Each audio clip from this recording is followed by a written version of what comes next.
local, breaking news. This is WYFF News 4 at 6 in high definition. I'm so filled with joy right now. I can hardly control myself.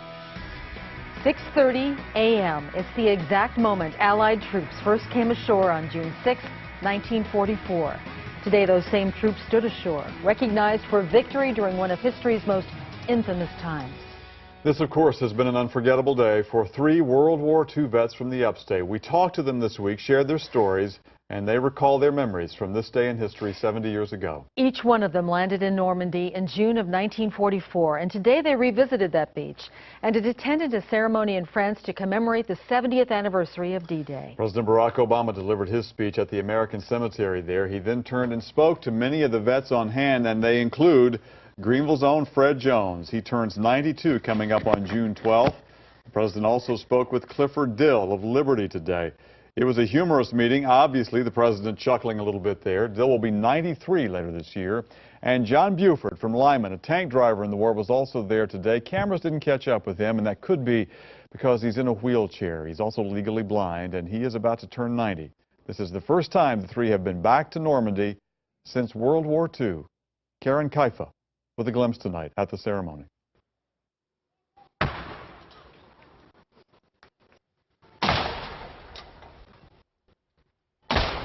Joining European leaders in Normandy Friday, President Obama paid tribute to U.S. service members and their allies who stormed the beaches 70 years ago. The winds, the tides, the element of surprise, and above all, the audacious bet that what waited on the other side of the channel would compel men not to shrink away, but to charge ahead. The charge of more than 156,000 Allied troops on a 50-mile stretch of coastline in northern France on June 6, 1944 was a turning point in the Second World War, liberating France in the largest seaborne invasion in history. Almost 10,000 Allied troops were killed or wounded. In addition to French President François Hollande also attending Friday's commemorations, German Chancellor Angela Merkel, Russian President Vladimir Putin, British Prime Minister David Cameron, and Britain's Queen Elizabeth, who served in World War II as a mechanic and truck driver. On the other side of the Atlantic, 1 million rose petals rained down on the Statue of Liberty, perhaps this nation's most enduring symbol of friendship with France. And at the World War II Memorial in Washington, a special thank you for those veterans in attendance. We are so lucky for you. May we now and in the future live up to your standard and live up to what you have conferred upon us. For an effort that will never be forgotten. In Washington, I'm Karen Kaifa. Look for so much more here from us tonight. Tonight on the NBC Nightly News, Brian Williams will have an exclusive interview with President Barack Obama in Normandy, and that conversation is going to continue tonight at 8 with a primetime special. Brian Williams reporting, Journey to Normandy. 3 years after the crash of a miniature train in a Spartanburg County park, the victims and their families are getting a settlement. Our camera was the only one in the courtroom. WYFF News 4's Mike McCormick is live and local at the courthouse for us tonight. Mike, that hearing, we understand, lasted a few hours. Yeah, that's right, Carol. And the judge called it an unusual and extraordinary case, mostly because of how many lives were impacted by that crash. I have no reservation in approving these settlements. The settlements totaled $1.6 million, each victim's portion. She received a broken left arm. Depended on their situation. Her daughter expressed a concern to EMS at the time. She was afraid she was going to die. And medical bills. He unfortunately suffered a very severe and traumatic head injury. It's all related to the crash of the miniature train at Spartanburg County's Cleveland Park in March of 2011.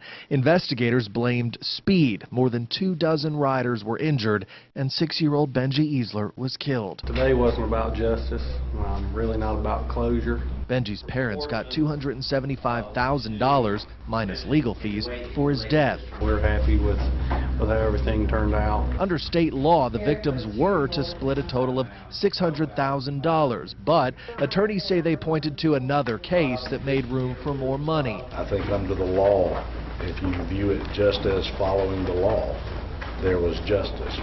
but this is an unjust result in reality. The hope is to change that law and to change the way children's trains are run and regulated. We just pray that good will come out of this, and we pray that other people will be spared the suffering that you saw in this room today. And as Spartanburg County leaders work to rebuild Cleveland Park, they say they are committed to taking the necessary steps to prevent another tragedy from happening there. Mike McCormick, WYFF News 4, live tonight in Spartanburg. Mike, thank you. A Spartanburg County woman faces 2 years in prison for killing her husband nearly 4 years ago. A jury convicted Carolyn Manis yesterday. She had been charged with murder, but jurors returned a guilty verdict of involuntary manslaughter. Investigators say Manis told dispatchers she had killed her husband. Manis apologized to the court before she was sentenced. A bond hearing was held late today for an 87-year-old man. He is accused of sending a pickup truck through a restaurant and setting homes on fire. Edric Norris Perego is charged with arson and 3 counts of attempted murder. This all started, you may remember it, at the Tiger Cove Grill on Whitehall Road. Perego's tenant, Buddy Flowers, tells News 4 the two had gotten into an argument, and he says Perego put a burning piece of wood in the bed of the truck and another piece of wood on the gas pedal and ran the whole thing into the restaurant. He says Perego then got into another truck and took off. Flowers says Perego went up the street, threw a gas can onto his own home and a home behind it, causing all this. That's what he says. Tenants say Perego was upset about an eviction. A Spartanburg County woman was killed when fire broke out in her bedroom this morning, and brace for this, deputies say she called her husband at work screaming for help as it happened. WYFF News 4's Tim Waller was in the Moore community this morning, and he joins us now. Tim? Michael, the call came in at about 10 this morning from a homeowner on Sierra Ridge Court in the Moore community. The call was that a fire had broken out at a couple's home in the bedroom where a woman was lying in her bed. Tonight, the victim is identified as 69-year-old Dorothy Marie Chumley. According to investigators, Chumley called her husband at the Adidas plant where he worked and was screaming for help. Her husband told deputies he immediately raced home, and there he found a small fire in the bedroom where his wife was located. That's when he said he called 911. Investigators looked for signs of foul play, but late this morning, there was this word from the coroner at the scene. It does not appear at this time, in my opinion, that there's any foul play to this whatsoever, but we don't rule anything out until we've got all our information in front of us. And that's what. And late today, the sheriff's investigators also concluded there was no evidence of foul play there. There were earlier reports that Chumley had been smoking in bed, which may have started the fire, but the sheriff's office says that may have been a little bit premature. They say first responders made that assessment, and they're not going to know if smoking was the cause until this investigation is complete. Michael?